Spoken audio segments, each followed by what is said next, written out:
করছি অনেকে ভালো আছেন। আজকের ভিডিওটা হচ্ছে আমি সোল্ডারিং আয়রনটা রিপেয়ার করবো। এই সোল্ডারিং আয়রনের বয়স খুবই বেশি, মনে করেন 2022 সালে কিনছিলাম, এরপর এখনও চলতেছে। বেশি না, অনেকে আছে তো 10 বছরও চালা ফেলে, তবে এটা অনেক পুরনো হয়ে গেছে।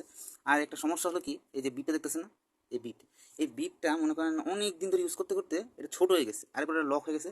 আমি এটা চেঞ্জ করতে পারতেছি না, তো আমি এটা চেঞ্জ করবো, অনেক কিছু চেঞ্জ করা লাগবে। তারপর মনে করেন আমি বাজার থেকে এই যে আমাকে মনে করেন 120 টাকা খরচ করে মাত্র এটা কিনছি, পুরো ব্র্যান্ড নিউ কয়েল সহকারে। এই সোলারিং বিটটা আলাদা করে কিনতে হয়েছে আমাকে। সো এইটার একটা কোয়ালিটি ভালো, সো আমি এটা চেঞ্জ করবো। যদি পুরোটা সেট আপ কিনতে যেতাম মিনিমাম মনে করেন প্রায় 250 টাকার উপর খরচ হতো।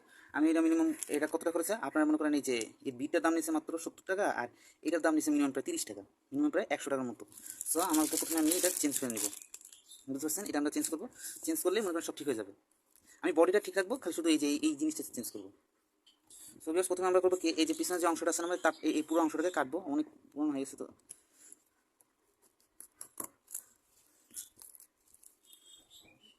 দেখাই যেতেছে যে অনেকদিন ধরে ইউজ করছি এটা।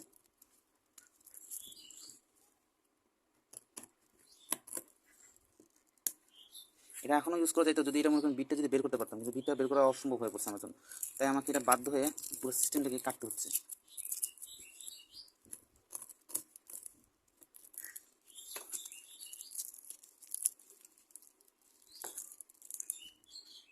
তো ভিউয়ার্স আমি এটা খুলে ফেলছি সেরকমভাবে না। প্রথমে মনে করেন আশেপাশে যে প্লাস্টিকগুলো আছে, টেপগুলো, আমি টেপগুলো খুলে ফেলছি। দেখেন এটা অনেক পুরনো হয়েছে তো, আমি এটা মনে করেন যে ইনপুট লাইনটাকেও আলাদা করে ফেলছি। অনেক ভিডিওতে আমি ঝালাইয়ের কাজে এটা ব্যবহার করছি, কিন্তু আসলে সমস্যা হচ্ছে কি, যদি এটা আমি ঠিকঠাক না করি পরবর্তীতে একটা বড় রকম বিপদ হওয়ার সম্ভাবনা থাকে। অনেক সময় কি শর্ট সার্কিট হয়ে যায়। তখন এটা আমি খুলবো। এখানে মনে করেন এখানে একটা স্ক্রু থাকে, দ্বিতীয়টা থাকে এই যে পাশে।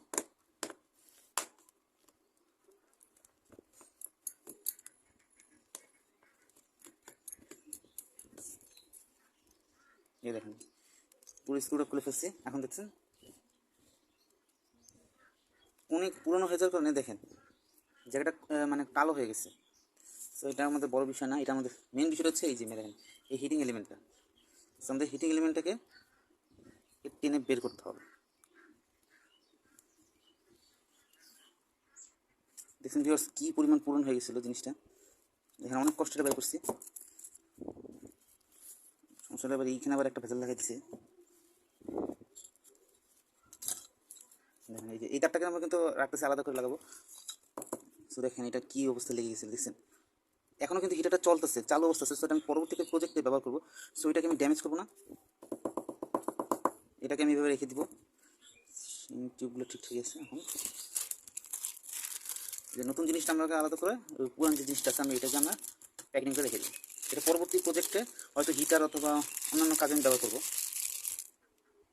তো ভিউয়ার্স আমাদের এই মেটালটা বের করে ফেলছি, সব কিছু ঠিকঠাক আছে। এখন আমাদেরকে খুব সাবধানে জিনিসটা, প্রথমে মনে করেন এই যে এখানে দেখেন দুটো তার বেরোচ্ছে, দেখতে পাচ্ছেন আপনারা দুটো তার, খুব সুন্দর মতো দুটো তার বেরোচ্ছে। ইজি রয়েছে, আপনার মনে করেন কারেন্টে সবসময় মাথায় রাখবেন, দেখে নেবেন যে সঠিক জায়গায় সব কিছু আছে কিনা, মেটালকে টাচ করতেছে কিনা। মেটাল টাচ করতেছে না, আমরা এটাকে খুলবো। তবে এখানে আমি বলে রাখি, যারা সোল্ডারিং আয়রন নতুন কিনছেন অথবা ব্যবহার করতেছেন তাদেরকে কিছু সতর্কতা মেনটেন করতে হবে, কারণ অনেক কারণেই সোল্ডারিং আয়রন, ভালো সোল্ডারিং আয়রন অনেকে নষ্ট করে ফেলে, ব্যবহার জানে না। এই যে দেখেন তারটাকে এরকম মুড়ে দিতে হবে যাতে করে ইজিলি ইনপুট হতে পারে। দেখেন এই দেখেন, দেখছেন এখানে কিন্তু তারটা কিন্তু বেঁধে ছিল, এখন আমরা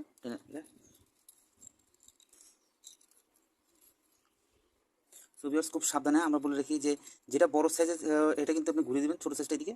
এই দেখেন বড় পিনটা আমরা এদিকে নেবো, এটা ঠিকঠাক আটকে গেছে, দেখেন সুন্দর মতো আটকে দিচ্ছি।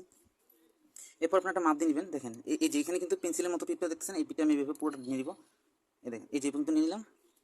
অবশ্য জানি না, বিটটা আমি নতুন আনছি তো আমাকে বলেছে এই বিটটা বলে খুব ভালো, তো আমি এটাকে ট্রাই করে দেখবো যেটা কি ভালো না খারাপ।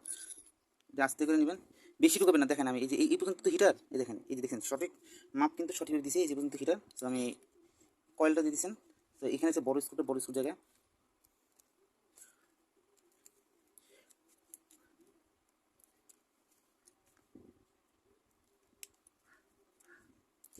এখানে একটু টাইট করে দেবেন, একটু টাইট করে দেবেন যাতে করে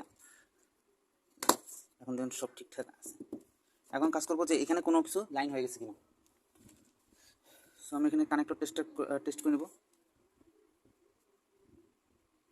দেখেন এখানে বডি কিন্তু পুরো বডিটা কারেন্ট আছে, কিন্তু দেখেন এখানে কিন্তু কোনো কারেন্ট নেই, মানে হচ্ছে বডিটা এখন আর্থিং হয়নি। তবে আমি চেষ্টা করবো আর্থিং লাগাই নিতে, কিন্তু আমার এটা ওল্ড মডেল হওয়ার কারণে এটা আর্থিং নাই। প্রথমে দেখেন এই যে কীভাবে এটা সেট আপ করবেন, একটু টেনে নিয়ে একটু ব্যাকাই দিব, ঠিক আছে।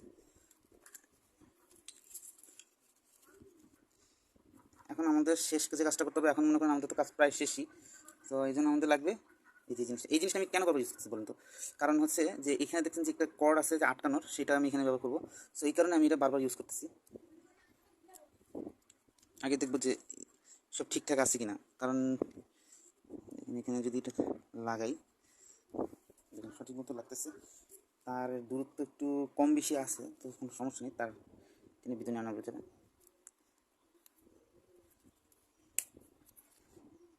তো আগের যেটা থেকে মনে করেন বাইরে হয়েছিল যে জিনিসগুলো, সেগুলো আমি ইউজ করবো। প্রথমে এটা লাগানোর আগে একটা কথা বলে রাখি, এই সিস্টেমটা তৈরি করার আগে প্রথমে একটু টান দিয়ে নেবো, এরপর মনে করেন এটা বাঁধাবো।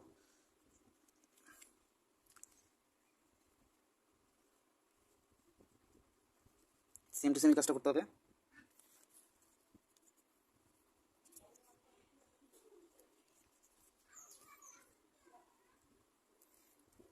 এই যে লিখে নিতেছি আমরা দেখবো যে কত যায়। হ্যাঁ ঠিকঠাকই আছে, হ্যাঁ ঠিকঠাকই চলতেছে আমরা।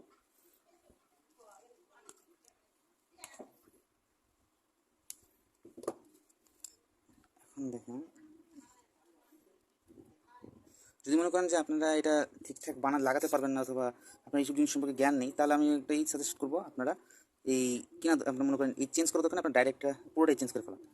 কারণ মাঝে আবার অনেকে আছেন দেখবেন যে ছোটোখাটো ক্রাফটিং করেন, কিন্তু সমস্যা হলো আপনারা কিন্তু এই যে এই সম্পর্কে কোনো ভালো জ্ঞান বুদ্ধি কিছু নাই।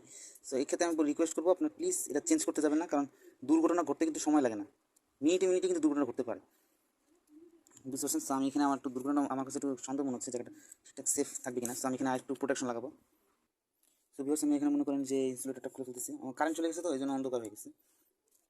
সো এখানে আমি এটা একটু টাইট করে আটকে দিব।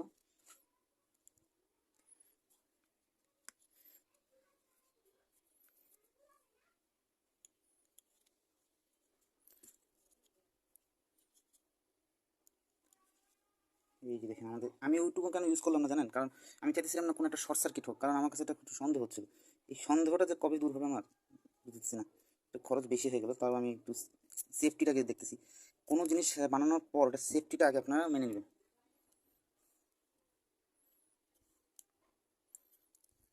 যদি একটু মোড়ে টোড়ে ঢুকে দেবে, এখানে একটা বিষয়, মজার বিষয় হলে কি জানেন, যখন এটা হিট হবে ডাইরেক্ট কিন্তু এটা অটোমেটিক চুপসে যাবে, বুঝতে পারছেন।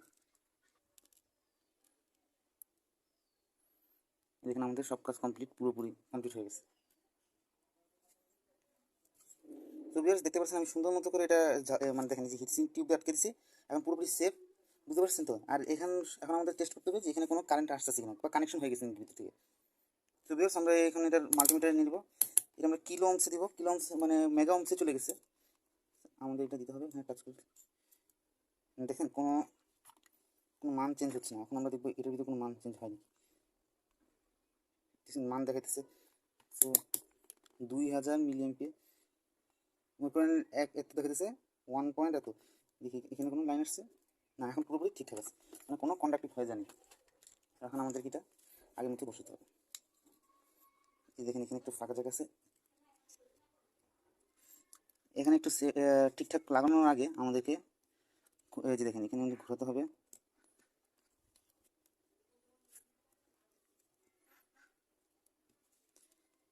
এরপর আমাদের দেখেন এই যে সব কিছু ঠিকঠাক হয়ে গেছে।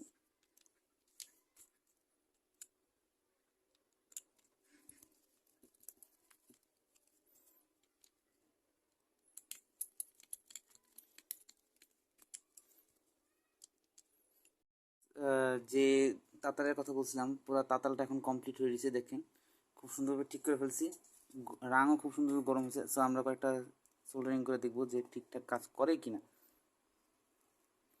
কি সুন্দরভাবে এটা ঝালাই হয়ে যেতেছে, দেখতেছে খুব সুন্দরভাবে হইতেছে, দেখেন।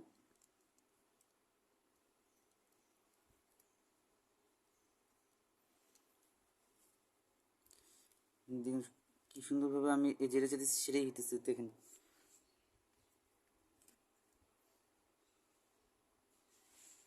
এখন সমস্যাটা হলো আপনারা অনেকে ভাবতেছেন যে এটা কীভাবে ওয়াশ করাবেন, মানে সমস্যাটা হচ্ছে যে এটা কীভাবে পরিষ্কার করাবেন। সো এটা কোনোভাবেই ঘষবে না কোথাও, এই যেরকম একটা জালির মতো বানাবেন, এই যে ওয়াশ। আর দ্বিতীয় কথাটা হলো আপনাদের কোনোভাবেই আপনারা এটাতে প্লাস্টিক ফুটা করতে যাবেন না। অনেক সময় অনেকে দেখা যায় ক্রাফটিং করেন, প্লাস্টিকও ফুটা করা শুরু করছেন। প্লাস্টিক ফুটা করার কারণে হয়েছে কি, এই যে দেখেন যে এটা কোটিং থাকে, সে কোটিংটাই ড্যামেজ হয়ে গেছে। আর এখানে মনে করেন যে রাং টাং ইউজ করবেন না। রাং টাং কোথায় ইউজ করবেন? আবার অনেক সময় যে সোল্ডারিং যে ফ্লাক্স, যেমন এই যে লিকুইড, সোল্ডারিং লিকুইড, এটা কোনোভাবেই এর মধ্যে লাগাতে যাবেন না। কেন লাগাতে যাবেন না বললাম? এটার মূল কারণ হচ্ছে, যদি আপনি এটার মধ্যে লাগাই দেন তাহলে এখান মধ্যে কিন্তু অক্সিডেশন ঘটতে থাকবে। এরকম অক্সিডেশন ঘটতে থাকবে, পরবর্তীতে মনে করেন আপনাদের এই ডিভাইসের ড্যামেজ হয়ে যাবে। সো এই কারণে আমি বলবো যে প্লিজ আপনারা কোনোভাবে এর মধ্যে প্লাস্টিক ফুটো করবেন না। প্লাস অন্যান্য সময় আবার হ্যাঁ, অনেকে করে কি পানির মধ্যে চুপ দেয়, এটা পানির মধ্যে চুপ দেবেন না, এই জিনিসটা কিন্তু ড্যামেজ হয়ে যাবে। সো পানিতে চুপ দেবেন না, প্লাস্টিক ফুটো করতে যাবেন না, এখানে সোল্ডারিং ফ্লাক্স লাগাতে যাবেন না। লিকুইড ফ্লাক্স বলতে গেলে এই ধরনের ফ্লাক্স, অ্যাসিড ফ্লাক্স ইউজ করবেন না। তাতালটা কিন্তু খুব সুন্দর মতো গরম হয়ে যেতে, দেখেন টাচ করলেই গরম হয়ে যেতেছে। আর শুনেন, অযথা এটা অন অফ করে রাখবেন না, ঠিক আছে? তো এই পর্যন্তই। ভিডিও ভালো লাগলে প্লিজ লাইক করবেন। ধন্যবাদ।